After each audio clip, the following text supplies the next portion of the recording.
하겠습니다. 오늘 우리에게 주시는 하나님의 말씀은 창세기 2장 18절로 25절 말씀 보도록 하겠습니다. 창세기 2장 18절에서 25절.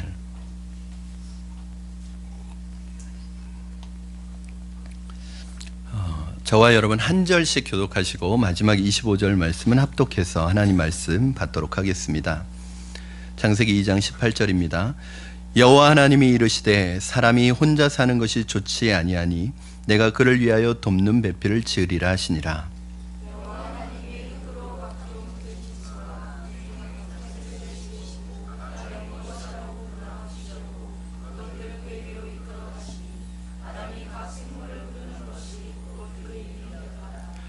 아담이 모든 가축과 공중의 새와 들의 모든 짐승에게 이름을 주니라. 아담이 돕는 배필이 없으므로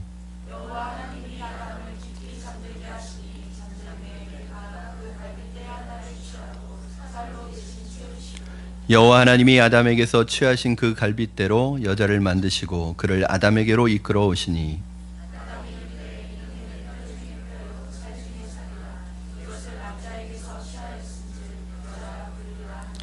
이러므로 남자가 부모를 떠나 그의 아내와 합하여 둘이 한 몸을 이룰지로다. 아담과 그의 아내 두 사람이 벌거벗었으나 부끄러워하지 아니하니라. 아멘. 오늘은 창세기 강해 설교 순서대로 본문에 의해서 12번째 말씀입니다. 이틀 전에 금요일 밤에 제가 주례했던 제자 부부가 찾아왔습니다. 그래서 함께 금요 심야 예배를 드리고 한 10시 반부터 한 12시까지 1시간 반가량 이렇게 그동안 결혼하고 나서 6개월 동안 지내왔던 이야기들을 이렇게 저하고 나누는데 얼마나 신혼부부잖아요. 이제 6개월 동안 얼마나 고소한 이야기들을 많이 풀어놓던지. 이 부부는 둘이 만난 지 일주일 만에 저에게 찾아왔어요.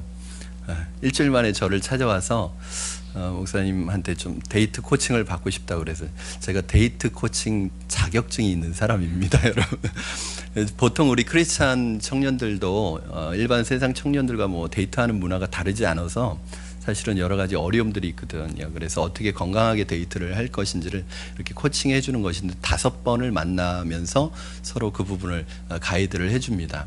그렇게 데이트 코칭을 받고 서로 교제가 시작이 되었고 또 교제 단계에서 결혼을 염두에 두고 만나는 연애 단계로 이렇게 옮겨갔어요. 그리고 그동안에 참 둘이 건강하게 데이트를 잘 했습니다. 그리고 결혼을 염두에 두고 서로 연애를 하는 가운데 물론 어려움도 있었고 갈등도 있었고 진지하게 생각해 봐야 되는 여러 가지 어려움들을 만났지만 그 부분에 대해서 인간적으로 생각하지 않고 두 사람이 기도하면서 그 문제를 잘 해결해 갔어요. 그리고 정말 중요한 것을 결정해야 될 때나 어려울 때는 저를 찾아와서 조언도 구하고 상담도 받았습니다. 그리고 만난 지 1년 만에 두 사람이 찾아와서 저에게 이제 주례 부탁을 한 거예요. 딱 1년 만에. 그래서 주례를 하는 제 마음이 너무 기뻤던 것은 이 두 사람의 만남부터 모든 과정을 제가 다 함께 한 거예요. 그래가지고 그 부부를 주례하면서 정말 제가 가지고 있는 마음, 축복하는 마음을 가지고 마음껏 축복해 줄 수 있었습니다.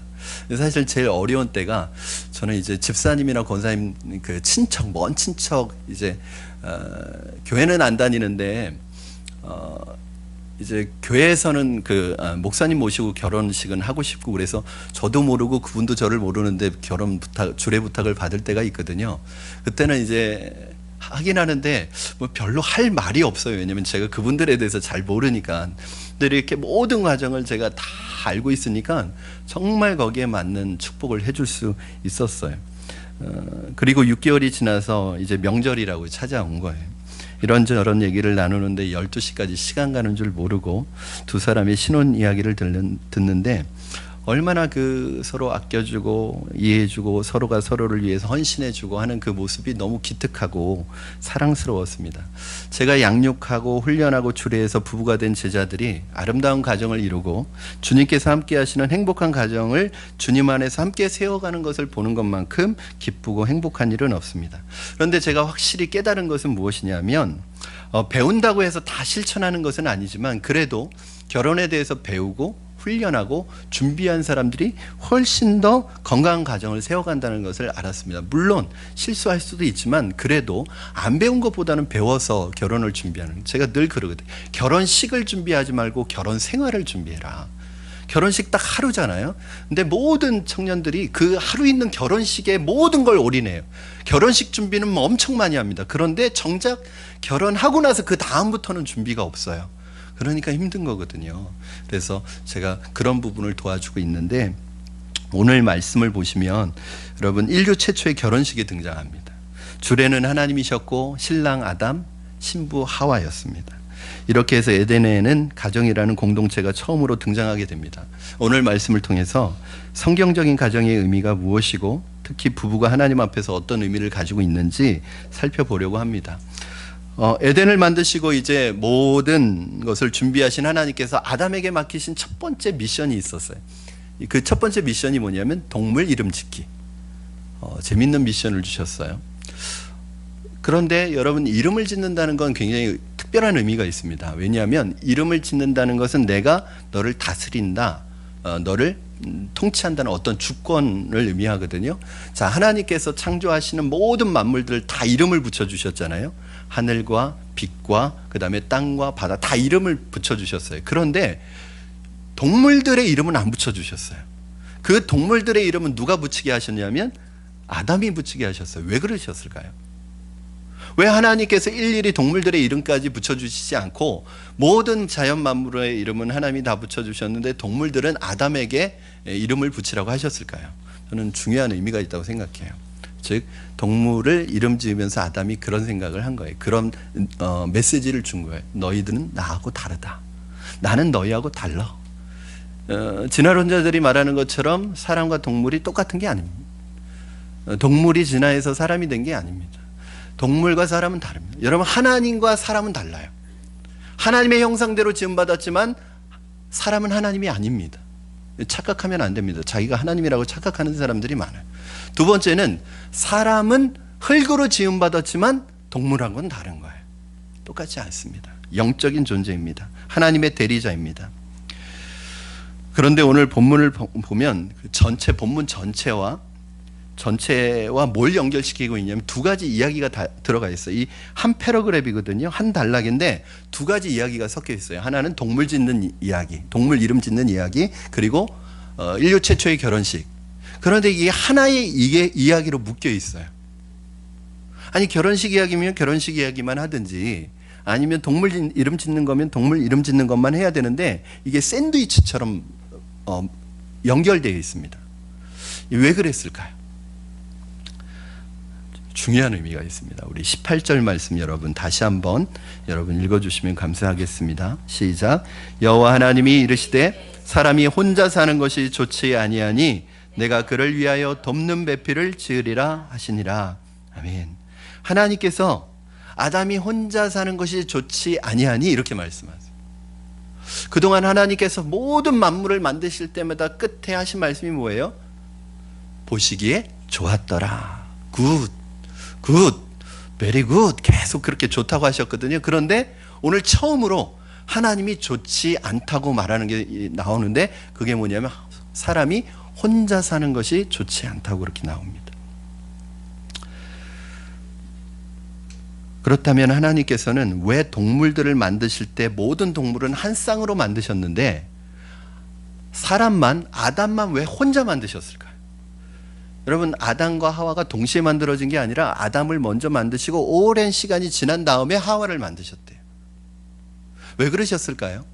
왜 다른 동물들은 한 쌍으로 만드셨는데 사람은 남자를 먼저 지으시고 시간이 굉장히 지난 다음에 여자를 만드셨을까요? 하나님이 일단 너무 급한 나머지 일단 남자를 만들어 놓고 보자. 일단 남자라도 하나 만들어 놓고 보자 그래서일까요? 아니면 하나를 만들어 놓고 봤더니 야 이건 영 아닌데 내가 실수했네. 그리고 하나를 더 만들으셨을까요? 그게 아니에요. 하나님은 원래부터 남자와 여자를 창조하실 계획을 다 가지고 계셨습니다. 그런데 동물들은 한 쌍씩 만들었는데 남자와 여자는 먼저 남자를 만들고 후에 여자를 만들었어요. 이게 왜 그럴까요? 이게 바로 동물과 인간의 차이예요. 여러분 19절부터 21절까지 한번 같이 읽겠습니다. 여러분 한번 의미를 잘 생각하시면서 19절부터 21절 시작. 하나님이 흙으로 각종 들짐승과 공중에 각종 새를 지으시고 아담이 무엇이라고 부르나 보시려고 그것들을 그에게로 이끌어 가시니 아담이 각 생물을 부르는 것이 곧 그 이름이 되었더라. 아담이 모든 가축과 공중의 새와 들의 모든 짐승에게 이름을 주니라. 아담이 돕는 배필이 없으므로 여호와 하나님이 아담을 깊이 잠들게 하시니 잠들매 그가 그 갈빗대 하나를 취하고 살로 대신 채우시고. 하나님께서 일하기 시작하셨습니다. 하나님께서는 일단 아담 혼자 지내보도록 하셨습니다.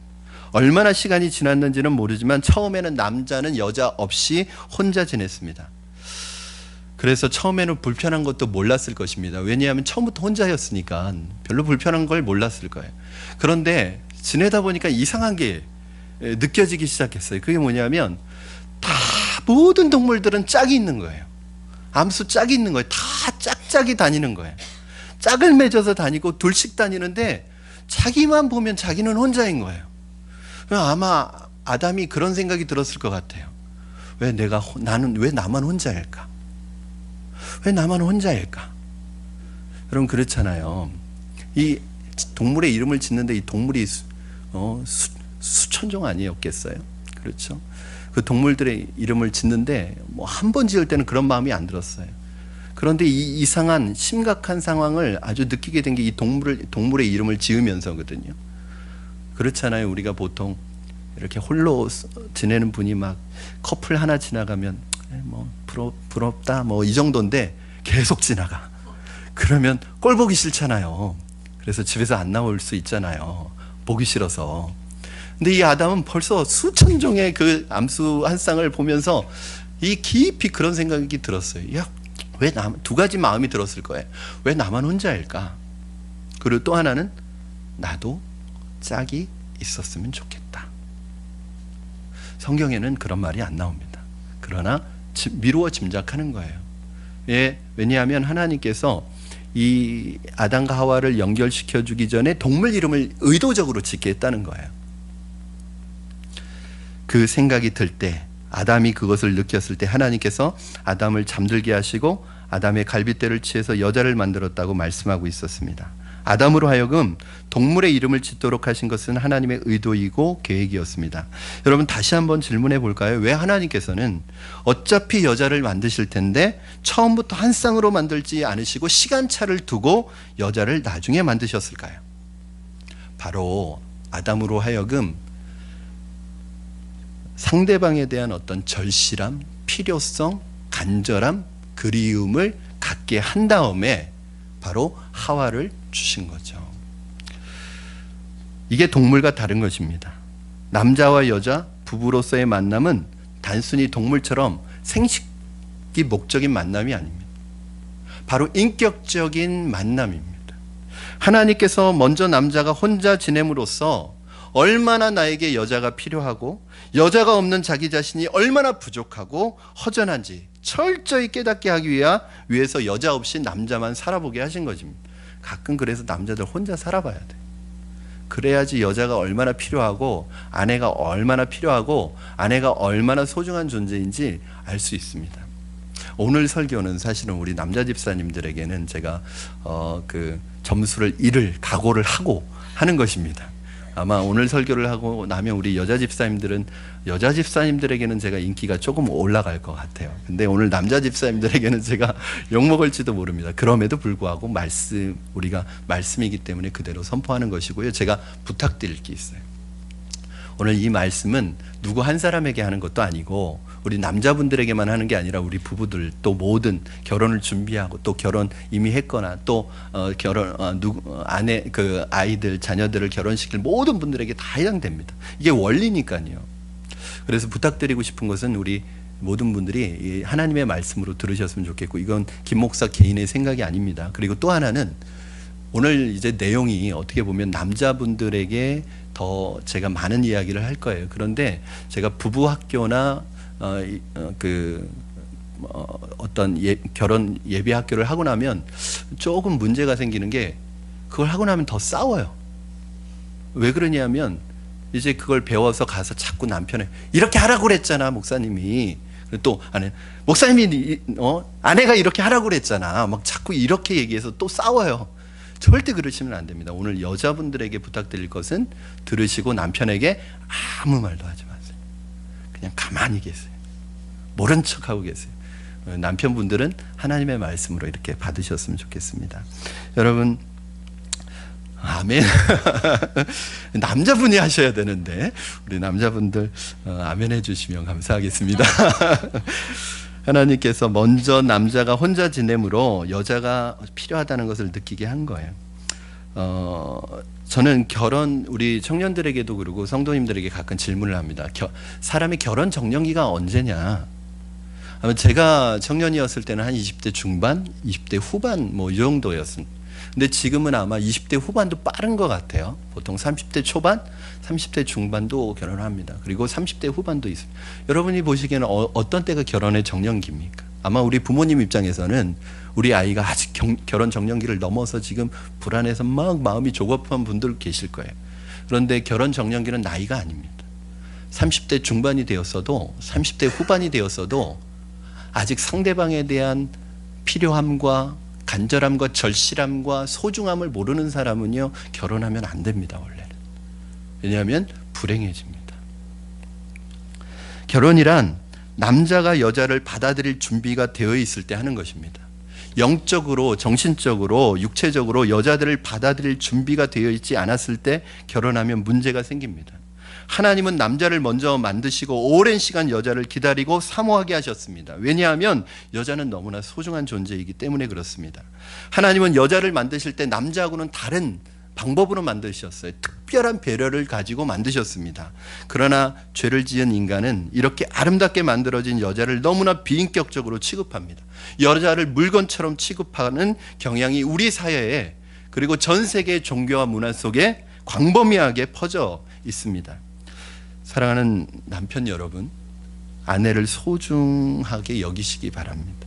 아내들이 결혼을 결심할 때, 그리고 여러분과 결혼하실 때 부모의 반대가 있었을지도 모르겠습니다.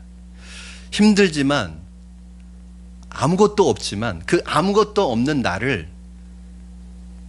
그냥 여러분 결혼을 결심할 때 여러분 한 사람만 보고 자신의 인생을 여러분에게 맡긴 것입니다. 아내가 뭘 받겠어요?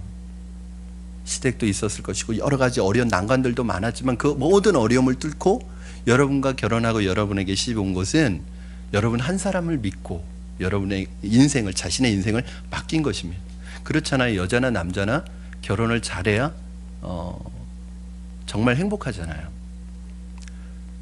그렇게 여러분에게 주어지고 오신 그 아내를 함부로 대하고 소중히 대하지 않으면 그것은 그 아내를 주신 하나님께 죄를 짓는 것입니다. 또한 우리가 생각해야 할 것이 있는데, 돕는 배필이라는 말을 오늘 씁니다. 그러니까 아내라는 말을 쓰지 않고 돕는 배필이라는 말을 두 번이나 반복해서 쓰시는데, 하나님께서 아담을 보면서 좋지 않다고 말씀하신 것은 내가 실패했네, 저건 나쁘다, 이런 뜻이 아닙니다. 좋지 않다는 것은 부족하다는 뜻이에요.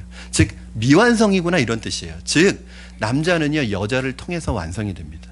인간은 여자가 지어져야 인간은 완성이 됩니다. 남자 하나로는 부족합니다. 미완성입니다. 여자가 돕는 배필이라고 하니까 우리 여자분들이 별로 안 좋아하세요. 이 돕는 배필이라는 뉘앙스가 좀 부수적인 느낌이 들잖아요. 그래서 그렇게 생각하실 분이 있으실 거예요. 목사님, 그럼 우리는 한평생 남편만 도와주면서 살아야 되나요? 우리는 그럼 남편의 인생의 부속품인가요? 그러면 우리는 남편 인생만 중요하고 내 인생은 없습니까? 성경도 그렇고 하나님도 그렇고 목사님도 그렇고 다 남성 위주라고.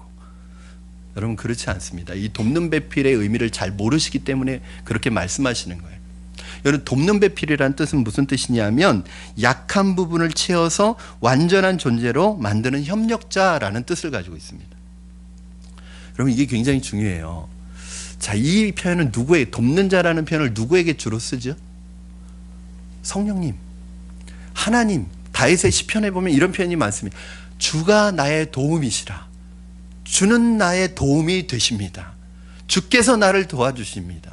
그러니까 나를 돕는 자, 이 말은 하나님께 다윗이 많이 쓰는 말이에요. 여러분 우리를 도우시는 분이 누구시냐면 하나님이에요. 그리고 성령님에 대한 영어 표현 있잖아요. 파라클레토스. 이 파라클레토스의 원래 의미가 뭐예요? 헬퍼, 돕는 자. 파라, 곁에서 항상 돕는 자. 이분이 성령님이에요. 여러분 누가 도와주죠? 약한 사람이 강한 자를 도와주나요? 강한 사람이 약한 자를 도와주나요? 강한 사람이, 힘 있는 사람이 약한 자를 도와주는 거예요. 부모가 어린아이를 도와주는 거예요. 하나님이 사람을 도와주는 거예요. 사람이 하나님을 도와주나요? 절대 그렇지 않습니다. 그러므로 우리 여자분들에게 돕는 배필이라고 한다는 것은 그거 무슨 말이에요? 그냥 한평생 남편의 부속품으로 살라는 게 아니에요. 부수적인 역할이나 약한 사람의 모습이 아니라 더 힘있고 강한 사람이라는 의미가 그 안에 들어가 있는 것입니다. 그러므로 돕는 배필이라는 말 속에는 남성의 부족함을 도와줄 수 있는 사람이라는 뜻을 가지고 있어요. 그래서 사실 남자는 여자 없이는 아무것도 못합니다. 제가 결혼하고 나서 보니까요, 결혼 14년 차인데 지금은 아무것도 못합니다. 아내가 없으면 넥타이 하나도 못 고릅니다. 아내가 늘 이렇게 저를 도와서 목회를 하고 있는데 저는 제 목회의 반은 제 아내가 하고 있다고 생각해요. 만약에 제 아내의 도움이 없었으면 저는 여기까지 올 수도 없었을 것입니다. 참 저는 제 아내를 그래서 사랑하고 존경해요. 그 어려운 과정들을 다 참았어요. 세상에서 여러분 아무리 잘 나가는 남자일지라도요, 세상 사람들이 다 인정해주는 남자일지라도 가정에 들어왔을 때 가정에서 아내가 인정해주지 않으면 세상 모든 사람들의 인정을 받아도 기쁘지 않은 게 남자입니다.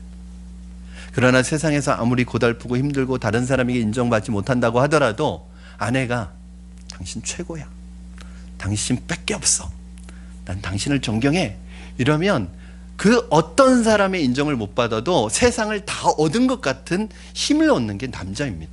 이게 뭐냐면 여러분 왜 아내의 말 한마디가 그렇게 남편의 마음을 움직여요? 남편은 자신의 부족함을 아내에게서 체험받기 때문입니다. 아내로부터 도움을 받기 때문에 그렇습니다. 여러분 우리 아내들의 말 한마디가 굉장히 중요합니다. 여러분의 말 한마디가 남편을 바닥까지 떨어뜨릴 수도 있고 하늘을 날아다니게도 할 수 있습니다. 제가 참 감사한 것이 제가 월요일마다 이제 상담 공부를 하느라고 목사님들 만나면 목사님들이 상담을 배우러 와서 자기가 상담을 요청해요. 맨날 뭐냐 하면 목사님들 제일 힘든 게 막 정말 고통스러워하고 힘들어하시는 게 주일날 보내고 나면 제일 힘들대요. 사역을 해서 힘든 게 아니라 주일날을 보내고 집에 오면 사모님이 막 설교에 대해서 막 지적을 한다는 거예요. 아이 설교를 그렇게 못하냐고, 이동호 목사님 설교를 한번 들어보라고 막 그렇게 비교를 한다는 거예요. 그러면서 아니 그런 말을 왜 하냐고. 그러니까 목사님들이, 성도님들이 은혜 받았습니다, 그거 하나도 생각이 안 나는 거예요. 그냥 죽겠다는 거예요. 참 저는 감사한 게 결혼 14년 동안 한 번도 제 아내가 설교에 대해서 한마디도 한 적이 없어요. 제가 답답하면 물어봐요. 오늘 설교 어땠냐고. 그러면요 항상 뭐라고 그러시냐면 오늘 은혜 받았다고. 제가 알거든요, 제가 죽순 날은. 그런데도 은혜 받았대요. 그러니까요 제가 막 힘이 생겨서 막 더 열심히 준비하는 거예요. 여러분 그거 보면 참 남자는 아내의 존경을 받고 사는 것 같아요. 여자가 남편의 사랑을 먹고 살듯이 여자분들도 마찬가지입니다. 여자 혼자서는 완성이 되지 않습니다. 여자는 남자를 통해서 완성이 되고 남자는 여자를 통해서 완성이 되고 남자가 여자를 돕고 여자가 남자를 도와서 서로 완성된 인격체를 만든다는 것이 돕는 배필의 의미이지 여자만 헌신적으로 빨래하고 다리미질하고 밥하라는 뜻이 아닙니다. 부부에게는 서로가 서로를 돕는 이 정신이 있어야 됩니다. 어떤 남자에게 왜 결혼하려고 하냐 그랬더니 빨래하기 싫어서요. 밥하기 귀찮아서요. 이런 사람은 절대 결혼하면 안 됩니다. 여러분 교제하고 있는 사람한테 물어보세요. 왜 결혼하려고 합니까? 물어보면 내가 너무 오랫동안 자취생활을 하다 보니까 밥하는 게 싫어. 막 그런 사람은 빨리 후보에서 탈락시키십시오. 여러분 왜 무슨 말이냐면 결혼을 하는 목적이 다 자기 중심적이에요. 자기의 필요를 채우기 위해서 자기의 필요에 의해서 다른 사람이 필요한 거예요. 그러니까 사랑해서 그 사람이 필요한 게 아니라 내가 필요해서 그 사람을 원하는 거예요. 이런 결혼은 행복하지가 않습니다. 왜냐하면 결혼해서 계속 얘기하거든요. 왜 내 걸 안 채워주냐, 내 필요를 안 채워주냐 계속 요구해요. 여러분 그 사람의 요구를 누구도 채워줄 수 없습니다. 그게 채워지지 않으면 어떻게 되는 거예요? 막 얘기하는 거예요. 정죄와 독서를 막 퍼붓는 거예요. 그런데 오늘날의 비극은 결혼의 목적이 다 자기 중심적 사고에서 비롯된다는 데에 있습니다. 결혼은 나를 위해서 하는 게 아니라고 제가 늘 말씀드렸어요. 결혼을 나를 위해서 하는 사람은 결혼 시작부터 불행합니다.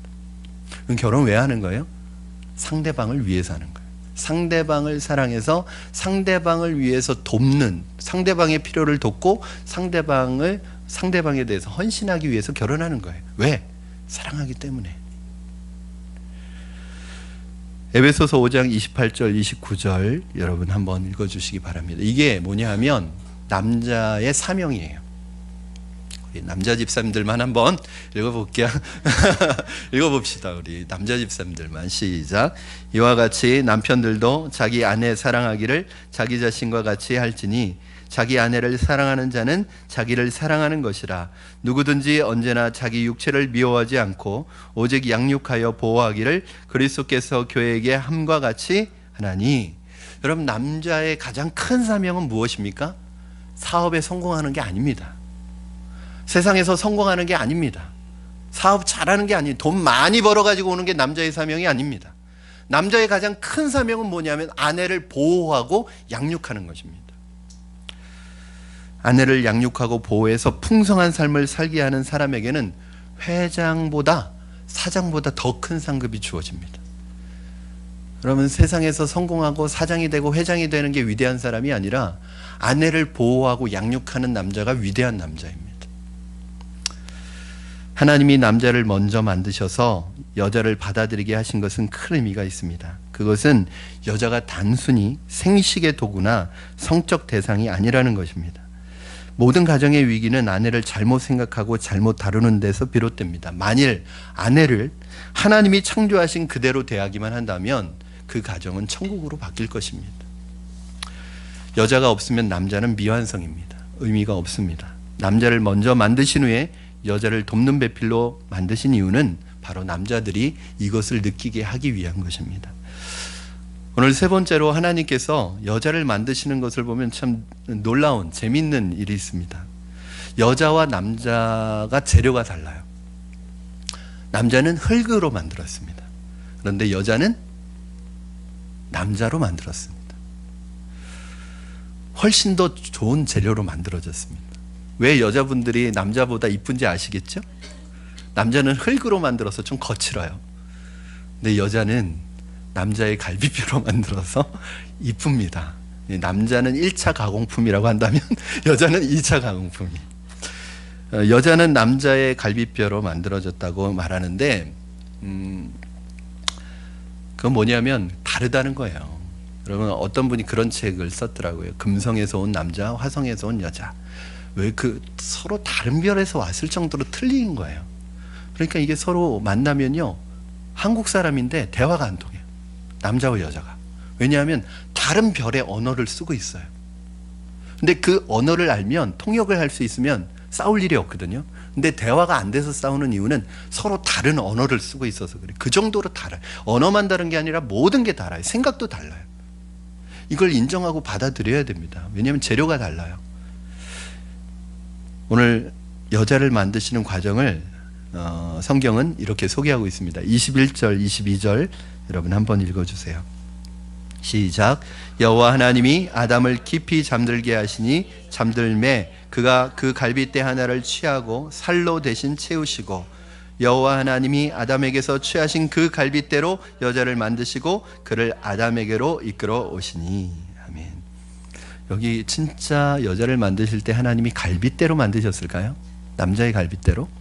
갈빗뼈를 뽑아가지고 그 갈빗뼈로 여자를 만드셨을까요? 그래서 어떤 분은 그 이상한 소리를 해요. 남자는 갈비뼈가 23개고 여자는 갈비뼈가 24개래요. 하나가 빠져 있대요. 아니에요. 똑같습니다. 남자의 갈비뼈도 12쌍으로 돼 있고 여자의 갈비뼈도 12쌍으로 돼 있어요. 그런데 성경의 원어에 이 갈빗대라고 나와 있는 이 원어를 보니까 이게 뼈라는 의미가 없어요. 그럼 어떤 의미가 있냐? 옆구리라는 의미가 있어요. 옆구리. 측면. 그러니까 무슨 말이냐면 남자의 옆을, 측면을 취해서, 즉 남자를 재료 삼아서 여자를 만들었다는 것이지 꼭 갈비뼈가 아니에요. 그건 무슨 말이겠어요, 여러분? 여자의 위치는 늘 남자의 옆에서 남자의 보호를 받도록 만드셨다는 거예요. 그러니까 남자의 가장 큰 사명은 아까도 말씀드렸듯이 아내를 보호하고 양육하는 거예요. 그런데 보호하라고 딱 옆에 붙여줬는데 보호를 안 하면 안 되는 거예요. 여자를 만드실 때 아담을 재료로 쓰셔야 했기 때문에 아담을 잠들게 하셨습니다. 이게 인류 최초의 마취, 그러니까 인류 최초의 마취과 의사는 하나님이세요. 잠들게 하셨어요. 왜 잠들게 하셨을까요, 여러분? 수술을 받아야 하니까 마취를 시킨 거예요. 그런데 어떤 분은 그러더라고요. 아마 남자가 깨어 있었으면 여자 만드는데 너무 참견을 했을 것이라고. 하나님, 코는 조금만 높여주세요. 키는 조금만 늘려주세요. 뭐 이렇게 막 참견을 했을 거라는 거예요. 그래서 아예 잠들게 하셨다고 하는데 그건 뭐 웃자고 하는 소리고, 진짜 의미는 아담을 깊이 잠들게 하시니, 이때 깊이 잠들었다는 말이 원래는 어떤 뜻과 똑같은 단어냐면 죽었다는 뜻과 같은 단어예요. 즉 죽었다는 말과 깊이 잠들었다고 해석된 이 말은 같은 단어를 써요. 무슨 말이냐면 여자는 남자의 죽음을 통해서 탄생되었다는 거예요. 굉장히 중요한 말입니다.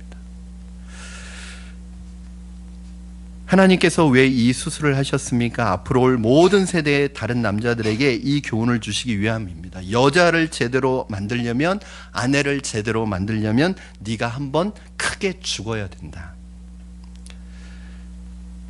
남자가 아무 희생도 하지 않고 자기 일에만 빠져 있으면서 당신 왜 훌륭한 아내가 되지 않느냐고 하는 말은 말도 안 되는 말입니다.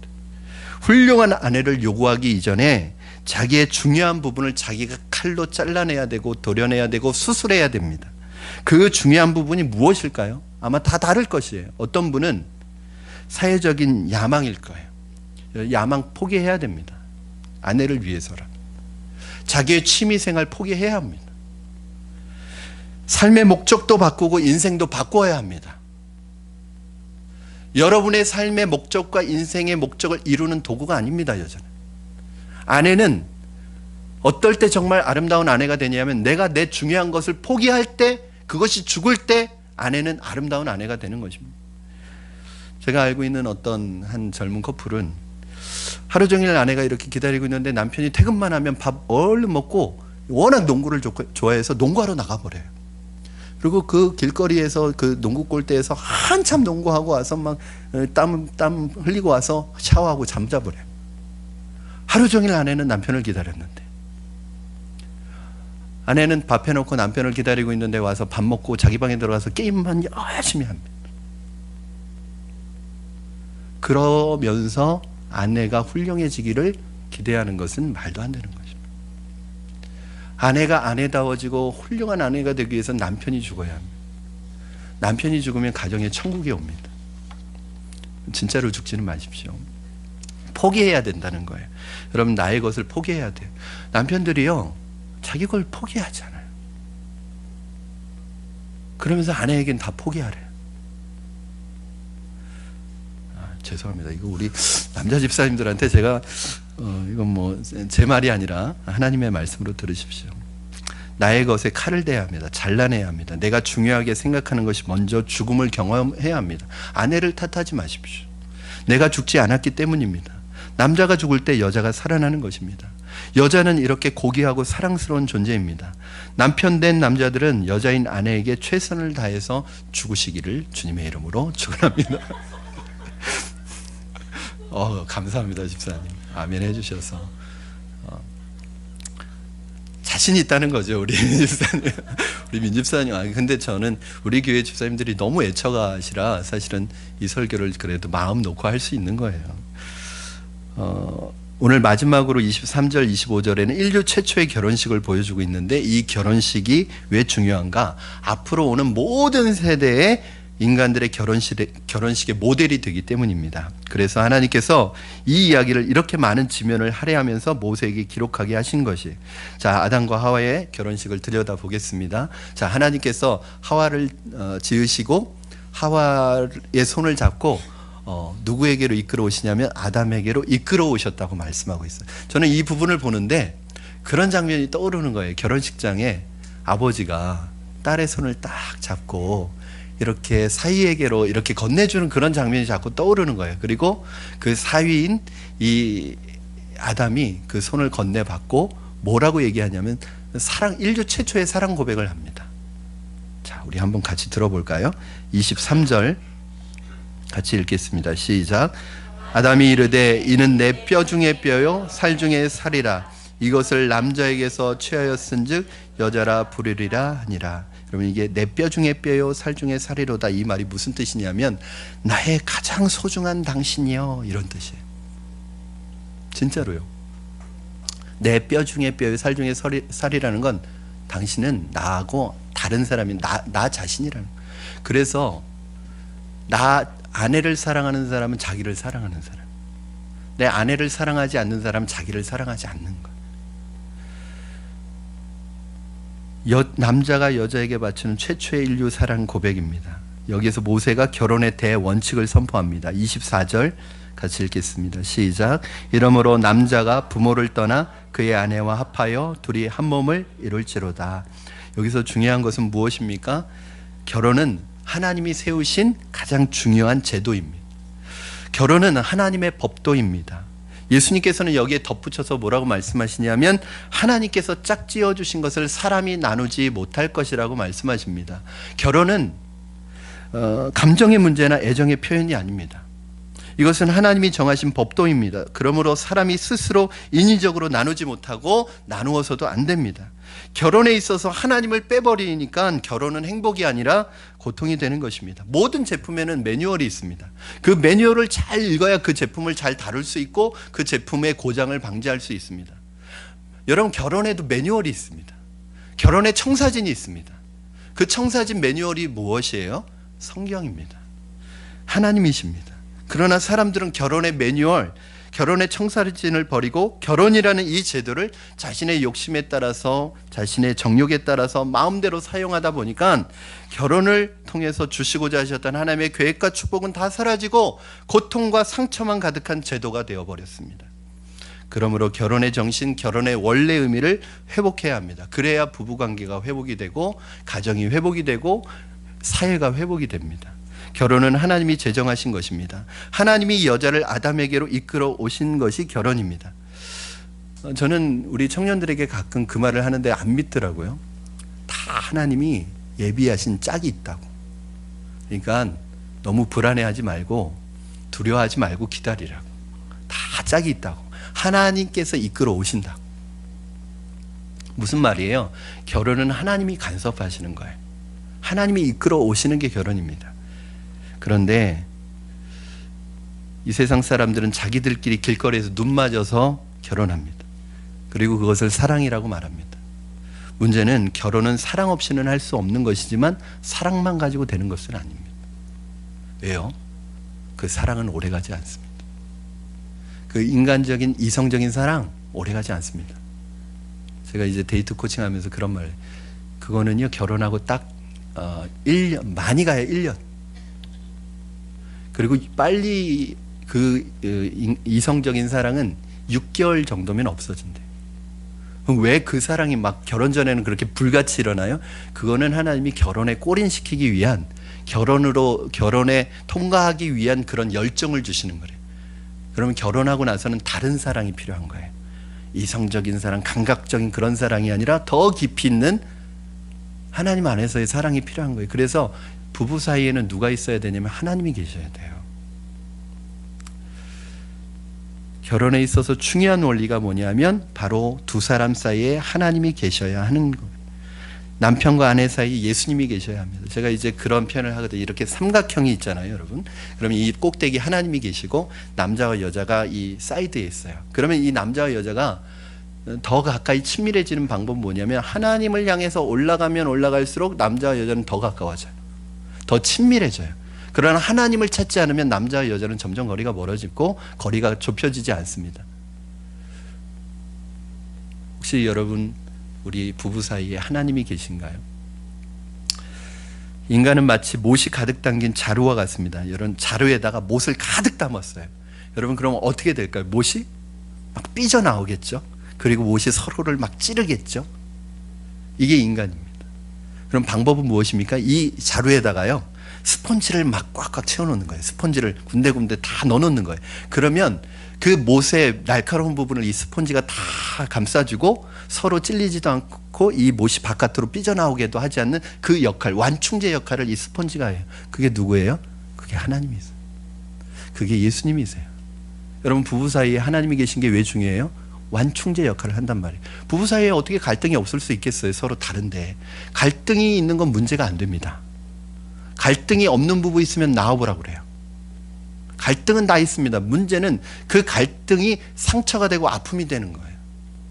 그 갈등이 있지만 그것을 잘 해결하면 오히려 그 갈등을 통해서 더 깊어지고 더 친밀해지거든요. 그런데 그건 누가 할 수 있는 일이냐면 여러분의 노력 가지고 안 됩니다. 하나님이 계셔야 돼요. 하나님이 함께 하셔야 돼요. 사랑하는 여러분, 가정은 내가 지키는 것이 아닙니다. 남편과 아내는 내가 지키는 것이 아닙니다. 바로 하나님이 우리 가정의 주인이 되어 주셔야 합니다. 하나님이 부부 사이에 계셔야 합니다. 그때 부부는 이 세상에서 경험할 수 없는 천국을 경험할 것입니다. 세상 그 어디에서도 부부의 관계가 친밀하면 어디에서도 경험할 수 없는 천국을 경험하는 게 부부 사이예요. 그런데 부부 사이가 안 좋으면요, 지옥도 이런 지옥이 없어요. 이 세상 어디에서도 경험할 수 없는 지옥을 부부 사이에 경험합니다. 여러분 가정을 천국으로 만드시겠습니까? 지옥으로 만드시겠습니까?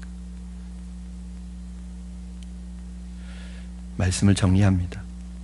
이 마지막 시대에 우리가 지켜야 할 가장 중요한 제도가 바로 결혼입니다. 어쩌면 이 시대의 가장 큰 영적인 전쟁은 가정에서 일어나고 있다고 해도 과언이 아닙니다.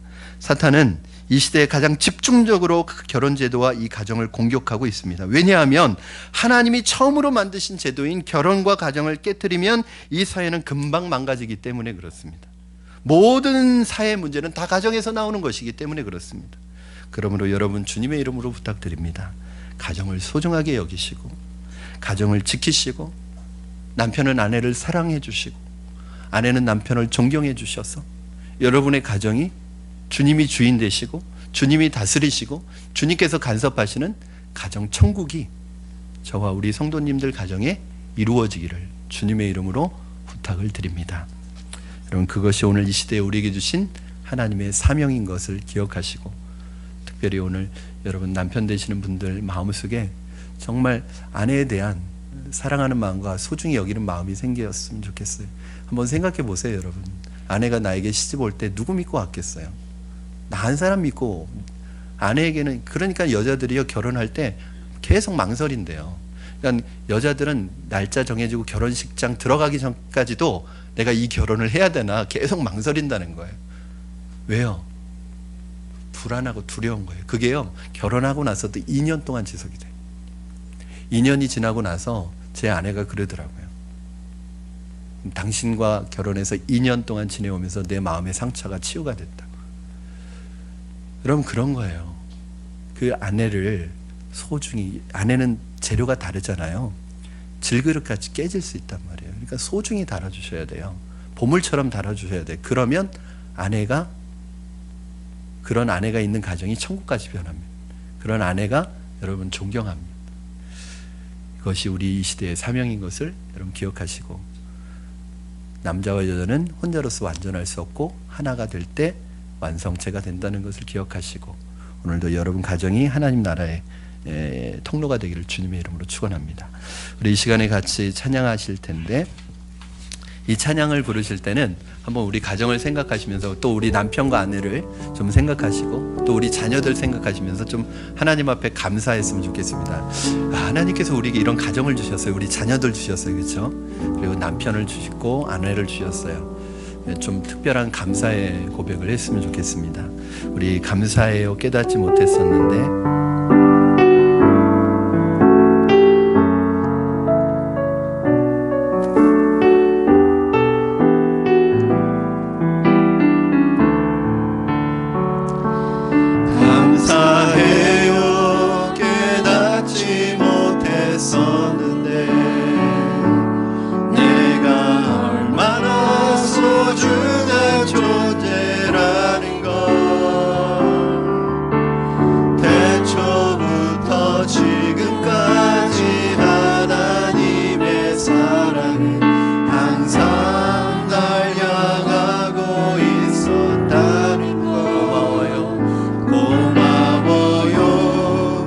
사랑을 가르쳐준 당신께 주께서 허락하신 당신께 그리스도의 사랑으로 더욱 섬기며 이제 나도 세상에 전하는 아멘. 당신은 사랑받기 위해 사랑받기 위해 그리고 그 사랑 전하기 위해 주께서 택하시고 이 땅에 심으셨네. 또 하나의 열매를 바라시며 우리 한 번 더 고백합니다. 감사해요. 감사해요. 내가 얼마나 소중한 존재라는 걸 내가 얼마나 소중한 존재라는 걸 태초부터 지금까지 하나님의 사랑은 항상 날 향하고 있었다는 고마워요 그 사랑을 가르쳐준 당신께 주께서 허락하신 당신께 그리스도의 사랑으로 더욱 섬기며 나도 세상에 전하리라. 당신은 사랑받기 당신은 사랑받기 위해 그리고 그 사랑 전하기 위해 주께서 택하시고 이 땅에 심으셨네.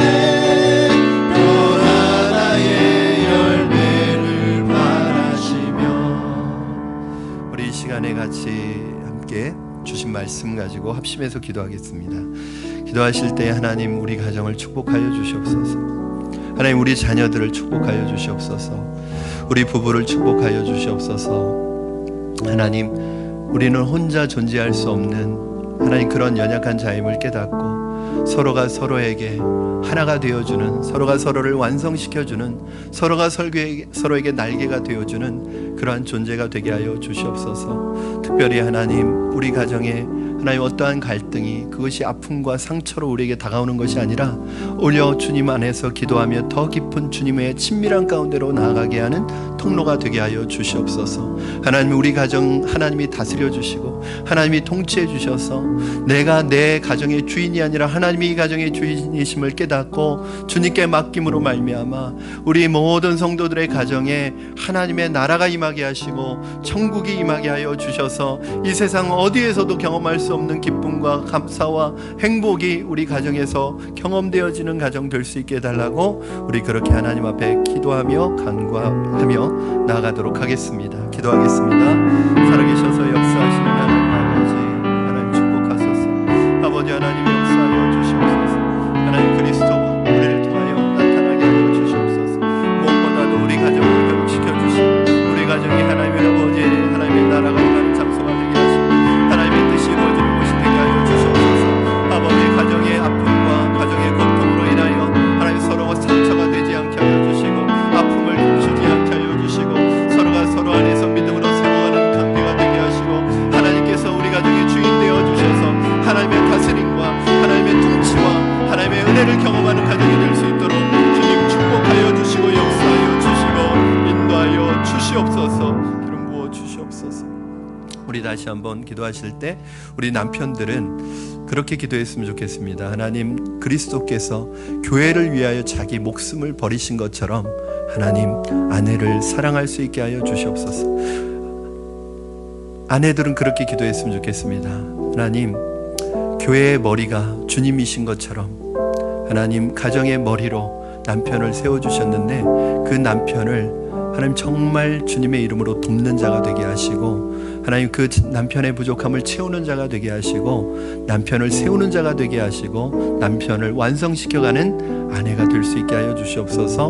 우리 한번 각자 그렇게 기도하시고 또 우리 자녀들을 위해서도 이러한 모습 속에서 우리 자녀들도 건강한 가정을 세워가는 그 놀라운 하나님의 창조의 섭리를 배우게 하시고 특별히 우리 자녀들이 하나님의 때에 하나님의 방법으로 아름다운 하나님 짝을 만나서 그렇게 하나님 앞에 결혼이라는 이 거룩한 하나님께서 세우신 것을 세워가고 회복해가는 귀한 믿음의 자녀들이 될 수 있게 해달라고 우리 부모님들은 그렇게 기도하셨으면 좋겠습니다.